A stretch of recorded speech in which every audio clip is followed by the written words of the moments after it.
ही ध्यान से आप सुनेंगे। देखिए, जब हम नाम जप करते हैं, किसी से भी हम सुन के करते हैं या हमारी पूर्व जन्म की भगवान नाम जप की साधना रही, उससे प्रेरणा पाकर हम भजन करते हैं, तो सबसे पहले हमारे अनर्थों की निवृत्ति होती है। अनर्थ किसे कहते हैं, ध्यान से सुनेंगे। अनर्थ जो हमारे शुभ और अशुभ कर्मों का जो संग्रह है, उन्हें ही अनर्थ कहते हैं। क्योंकि जब साधक प्रारंभ में भजन करने लगता है, नाम जप करने लगता है या मंत्र जप करने लगता है, तो या तो शुभ कर्म आएंगे। शुभ कर्म आने से उसके मन की बात पूरी होने लगेगी, वो जो चाहेगा वो होने लगेगा, और चारों तरफ से सुख ही सुख, धन वैभव मान प्रतिष्ठा ये सब बढ़ने लगेगा अचानक से। तो इसमें क्या होता है, इसमें भी उसका भजन कम होने लगता है, भजन में रुचि कम होने लगती है। क्यों? क्योंकि सब अच्छा ही हो रहा है, तो रुचि क्यों कम होने लगती है? क्योंकि हमारे चित्त में इन सब का आकर्षण अनेक जन्मों से है, और उसी आकर्षण से हम भ्रमित हो जाते हैं। तो शुभ आने लगते हैं तो भी भजन रुक जाता है, और अगर अशुभ आने लगे, सब उल्टा होने लगे, मन के विपरीत होने लगे, बहुत लोग हमारी निंदा भी करने लगे, या कोई शारीरिक कष्ट भी आ जाए, या और भी कोई ऐसी दिक्कत प्रतिकूलता आने लगे, तो भी हमारा भजन रुक जाएगा। क्योंकि इस शरीर और संसार में अत्यंत आसक्ति के कारण हम भयभीत हो जाएंगे, हमारा मन संशय में हो जाएगा कि जब से भजन करने लगे तभी से ये सब आफत आने लगी। ये हमारे अशुभ हैं।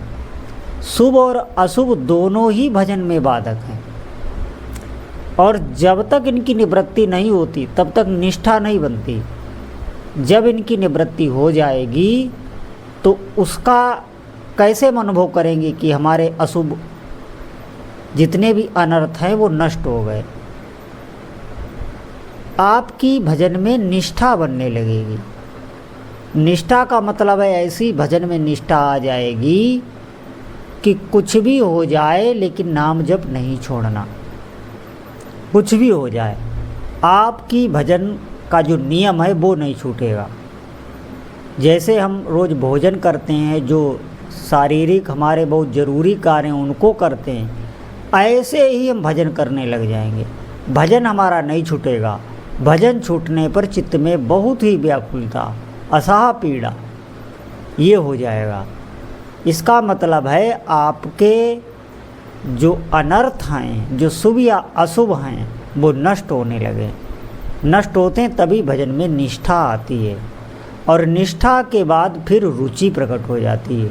रुचि का मतलब है अभी तक हम भजन करते थे, हमारा हृदय जलता रहता है, भजन में मन नहीं लगता, जैसे तैसे नियम पूरा करते हैं, भजन एक भार सा लगता है। जैसे हमारी विषयों में रुचि है, विषय भोगते समय, देखते समय या भोगते समय हम सब कुछ भूल जाते हैं, मलमूत्र त्याग तक भूल जाते हैं, इतनी हमारी विषयों में रुचि। ऐसे ही भजन में आपकी रुचि होने लगेगी, नाम जप बढ़ने लगेगा, संख्या बढ़ने लगेंगी, और भजन के बारे में ही सोचकर आपको अच्छा लगने लगेगा कि अभी भजन करना है। इतना सोचने मात्र से आप भीतर से आनंदित होने लगेंगे, क्योंकि भजन में आपको रुचि हो गई। रुचि के बाद आसक्ति आ जाती है। आसक्ति का मतलब है कि भजन में आसक्ति जब आती है तो शरीर में, संसार में आसक्ति कम होने लगती है। ये उसका लक्षण है। इतनी भजन में आसक्ति हो जाती है कि भजन उसका अगर छूट जाए तो उसके प्राण भी छूट जाएं। इतनी आसक्ति भजन में। जैसे आप देखेंगे संसार में अज्ञानवश अगर किसी से प्रेम हो जाए और उसका वियोग हो जाए तो वो अत्यंत व्याकुल हो जाता है, असाह पीड़ा में उसका प्राणांतक तक हो जाता है।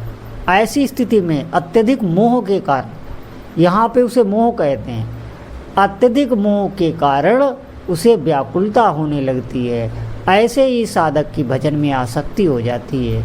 जैसे जल के बिना मछली नहीं रह सकती, ऐसे ही वो साधक भजन के बिना नहीं रह सकता। आप ऐसे समझें, इसे आसक्ति कहते हैं।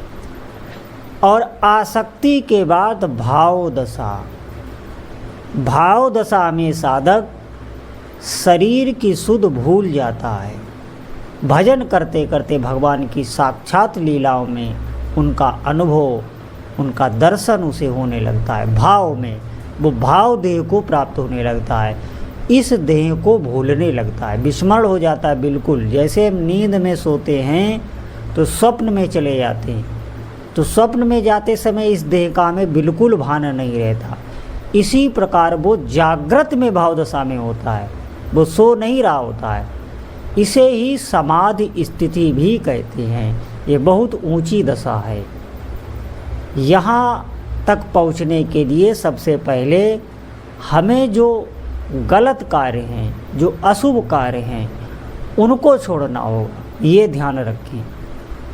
जिनकी शास्त्र निंदा करता है, आप ऐसे समझें कि हमें पाप कर्मों से बचना है, किसी को कष्ट नहीं देना है, वाणी से भी किसी भी भगवान के भक्त की निंदा नहीं करना है, मानसिक भी दोष नहीं देखना है, मानसिक भी किसी भक्त में कि ये ऐसा है वैसा है। हमें सिर्फ अपने को ही देखना है। अगर आप सच्चाई से भजन करेंगे तो निश्चित ही ये स्थितियां आने लगती हैं, ये आएंगी ही। आप भजन करें। वर्तमान समय में अधिक से अधिक अगर आप भजन करेंगे तो भविष्य आपका मंगलमय होने लगेगा। इसमें कोई भी बाधा नहीं, कोई भी करके देख ले। भगवान का भजन परिपूर्ण साधन है। भाव दशा के बाद प्रेम दशा आती है। प्रेम के अधीन ही भगवान होते हैं। प्रेम दशा में भगवान के प्रति जो व्याकुलता चित्त में पैदा हो जाती है, आप ध्यान दें।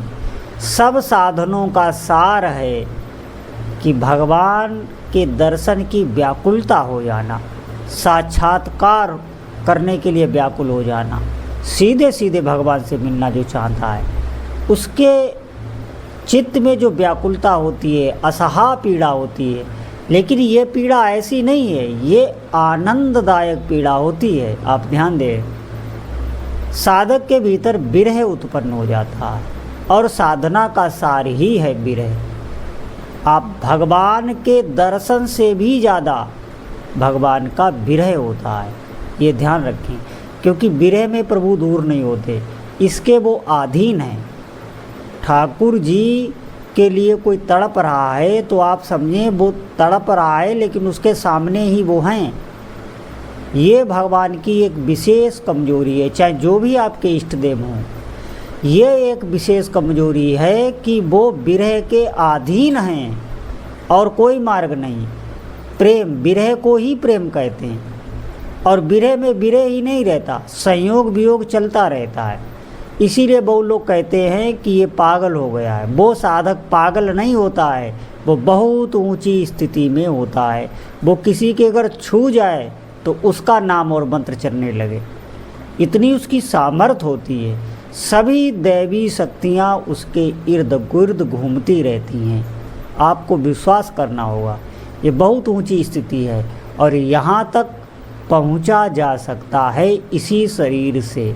भजन में इतनी सामर्थ्य है। भजन में सिद्धि के लिए भजन ही करना होता है। भले ही आपकी कोई रुचि भी नहीं, कोई निष्ठा नहीं, चाहे जैसा भी कर्म हमारे आगे आके खड़ा हो जाए, चाहे वो कर्म हमें सुख देने लगे, चाहे वो कर्म हमें दुख देने लगे, हमें किसी पे क्रोध नहीं करना। ऐसा नहीं है कि हमारा भजन हम कर रहे हैं तो भजन में अगर कोई बाधा बन के कोई व्यक्ति है तो हम उस पर क्रोध करें, उस पर झुझलाने लगे, ऐसा नहीं है। इससे और अपराध बन जाएगा। हमें वहाँ पे ये सोचना है कि हमारा ही कोई अशुभ इसे प्रेरित कर रहा है भजन में बाधा पहुँचाने के लिए। हमें भगवान से या अपने गुरुदेव से प्रार्थना करनी चाहिए, हमें उस पर रोष नहीं करना चाहिए। ये ध्यान रखें, तो आप उस स्थिति से ऊपर उठ जाएंगे। भजन में किसी भी स्थिति का विरोध नहीं किया जाता है। काम क्रोध लोभ मोह इनका भी विरोध नहीं किया जाता है। इनका अगर आप विरोध करेंगे तो आप इनसे ऊपर नहीं उठ पाएंगे। हमें अपने प्रभु से ही प्रार्थना करनी होती है और अधिक से अधिक नाम जप करना होता है, तो इस स्थिति से आप ऊपर उठ जाएंगे, ये ध्यान रखें। तो वर्तमान समय में अधिक से अधिक भजन हो, इसका हमें अभ्यास करना है। अभ्यास में ही श्रम होता है। थोड़ा सा अगर स्वाद भजन में आने लगे तो भजन सहज में ही होने लगता है, और रुचि उत्पन्न हो जाए तो बात ही क्या है। तो रुचि तक पहुंचने के लिए हमें अधिक से अधिक वर्तमान समय को नाम जप में निकालना है।